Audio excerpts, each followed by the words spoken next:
Hey Grade 9s, I hope you're all doing well and that the last video that you watched, which was largely a revision of Grade 8, I hope that that went well for you.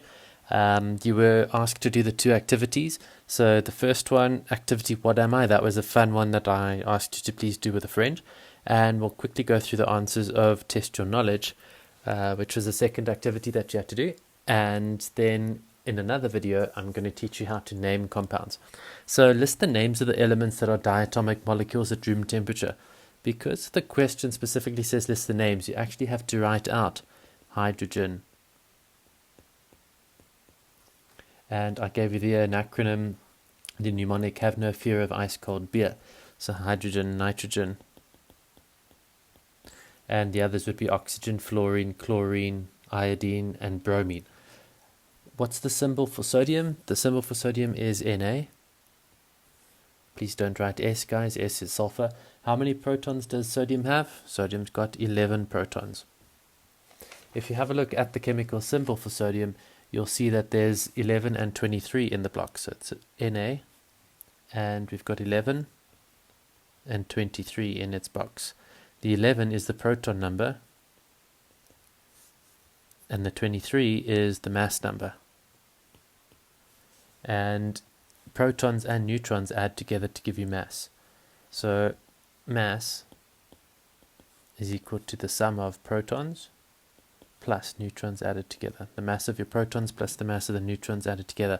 So if you wanted to know how many neutrons there are, you would go 23 minus 11. That would tell you how many neutrons there are in sodium. Okay, how many neutrons does sodium have? Well, I've just explained to you how to do that. 23 minus 11. So 12. And how many electrons does sodium have?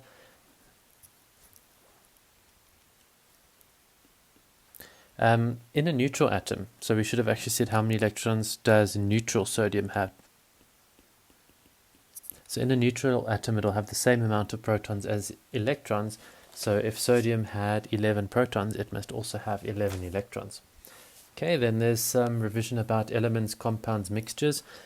Please refer to your grade 8 notes if you're still struggling with this, because there was a whole big section on this for the grade 8 notes.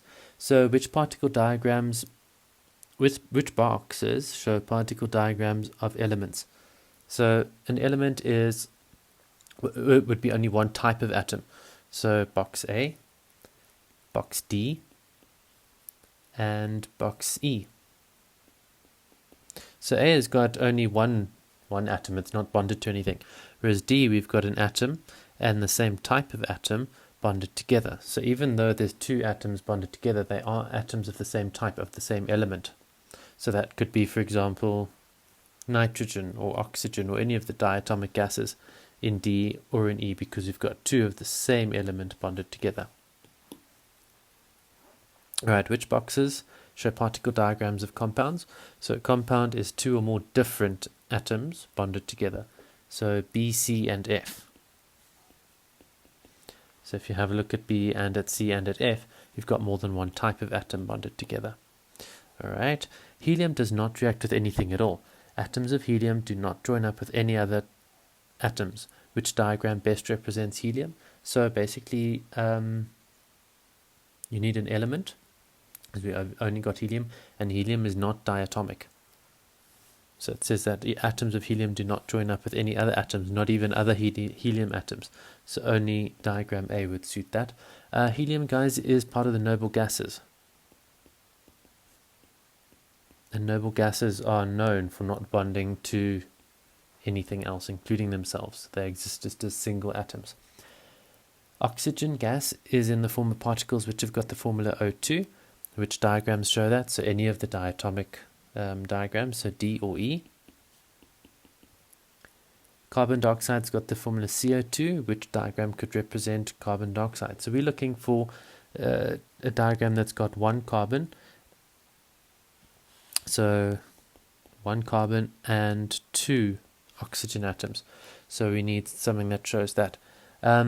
Here we've got something that could represent one carbon. I'll put a C in there and an O and an O. So that is possible, but there is something that you need to know at grade 9 level, and that is that water we call water a bent molecule because it's bent. So it's got a Mickey Mouse type of shape to it. So diagram B could represent something like water. Strictly speaking, not wrong to say that it's carbon dioxide, but carbon dioxide is a straight molecule.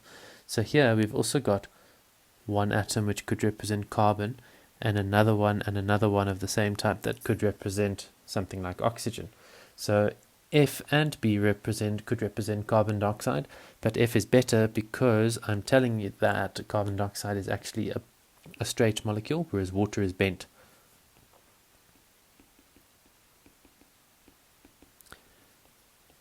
So make a little note of that. B is bent, F is straight, so B would represent water. So hydrogen, and oxygen, for example, for water.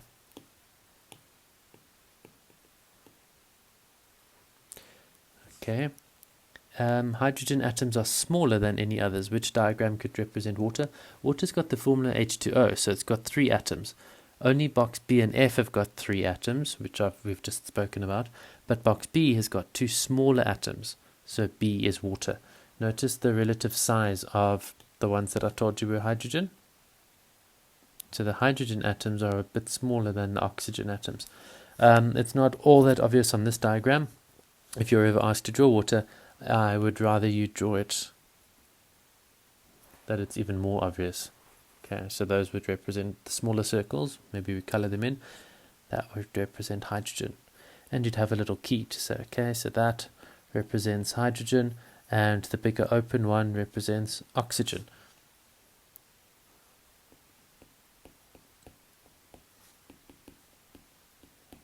You could even color code it, or you could put horizontal lines to show that that atom represents oxygen. Okay, if you had to indicate a third atom, you could do it maybe with vertical lines as a key. If you had a fourth, you might have diagonal lines going one way. A fifth, you could have diagonal lines going a different way. You might have one where you've got an atom where you've got dots inside. So those are just some other ideas in a test or exam to use to show different atoms in your key or your legend. Okay, so here your answer should be water has the formula H2O.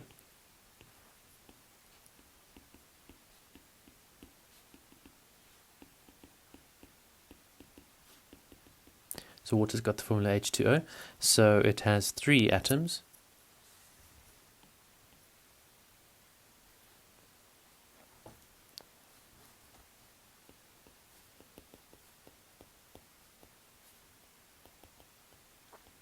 Okay, so water's got the formula H2O, so it's got 3 atoms. Only box B and F. Only box B and F have 3 atoms. 1 oxygen, 2 hydrogen. But box B's got smaller atoms.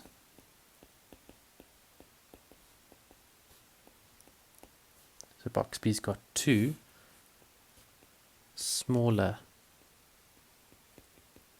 atoms. So B is water. Because hydrogen atoms are smaller than any others. So please make sure that you've made a little note of that. Okay. Which of the following could be the name of the substance in box C? So in box C we've got a compound because we've got 2 different atoms that are bonded together. Okay. So nitrogen, that would have to be 2 of the same atom bonded together. So not nitrogen. Hydrogen chloride, yes. Hydrogen chloride is an option. Carbon monoxide, that would be carbon and 1 oxygen bonded together, so that's an option as well.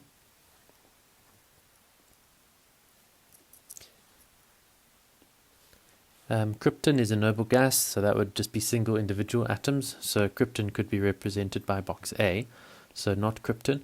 And sulfur dioxide, di, as you'll learn in the next section, means 2.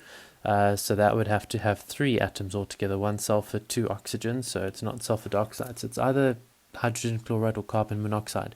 You learned already that hydrogen atoms are smaller than any others. So you'd need to have 1 smaller atom and a bigger chlorine.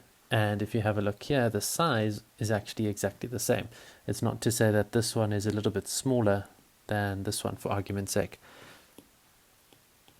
So your answer then is going to be carbon, is going to be carbon monoxide, because the carbon and the oxygen are the same size. So correct answer, carbon monoxide. Explain your reasoning. Please just rewind the video and I'll show you exactly that. So carbon monoxide is made up of two different atoms in a 1-to-1 ratio, and only box C shows this configuration, and then also speak about the size as well.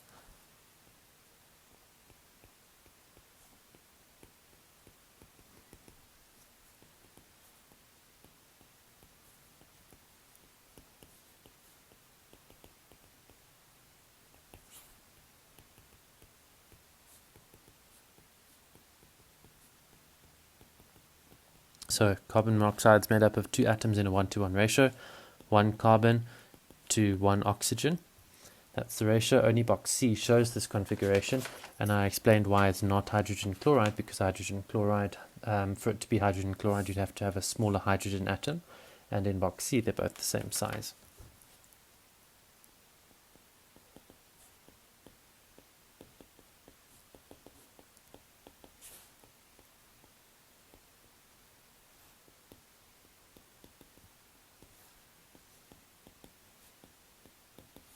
So only box C shows this configuration. And by this configuration I'm meaning two different atoms in a 1-to-1 ratio. This diagram shows an outline of the periodic table of the elements. Do this without your periodic table. So give a definition of an element. An element is a pure substance which consists of only one kind of atom that cannot be broken down into anything simpler by physical or chemical means. So physical means would be by separating, chemical means would be by heating to decompose it, burning it, any chemical reaction that it undergoes. So please get that definition from page 1. There you go, there's your definition for an element on page 1. What's the name of the element with the symbol H? Hydrogen. In which regions of the periodic table are the following types of element found? The non-metals like oxygen and chlorine. Remember, this staircase line separates the metals to the left and the non-metals to the right. So region 3 would be where the non-metals are. The alkali metals would be in region 1. And the less reactive metals like copper and zinc, those are the transition metals, region 2. So please make sure you label this.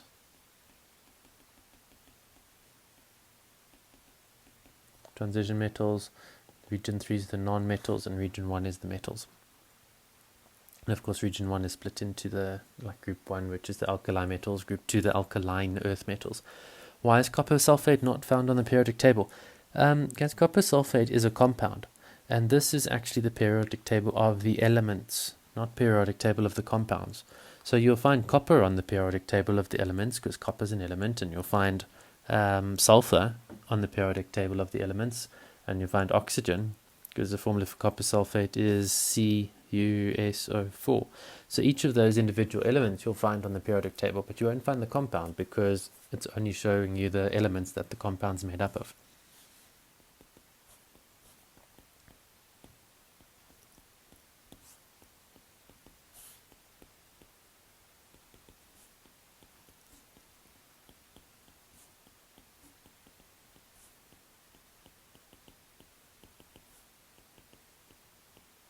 Run out of space, periodic table of the elements. Okay, so you're only going to find elements on the periodic table of the elements, not compounds. What is the special name given to region 2? Transition metals.